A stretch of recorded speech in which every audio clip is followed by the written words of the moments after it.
तर मैत्रिणींनो, पुन्हा एकदा स्वागत करते माझ्या एका मिनी ब्लॉगमध्ये। तर हे तुम्ही बघू शकता, लहान मुलं असल्यानंतर अशी पूजा करायची राहते, ते पण पौर्णिमेच्या आधी।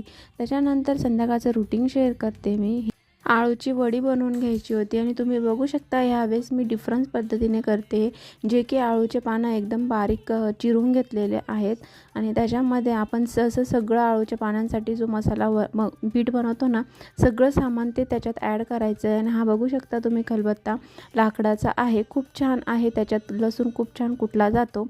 वडी वापरण्यासाठी जे पाणी ठेवले ना, त्यात थोडं सायट्रिक ॲसिड टाकले, जेणेकरून ते काळं नको व्हायला पातीला म्हणून। आणि तुम्ही बघू शकता किती छान असं वाफून झालेल्या आहेत वड्या। त्याच्यानंतर छान अशा कट करून घेतल्या गार झाल्यानंतर आणि सगळं तळून घेतलं व्यवस्थित। तुम्ही पुढे बघूच शकता कसल्या कुरकुरीत झालेल्या आहे। वा वा वा, मस्त एकदम छान लागत होत्या।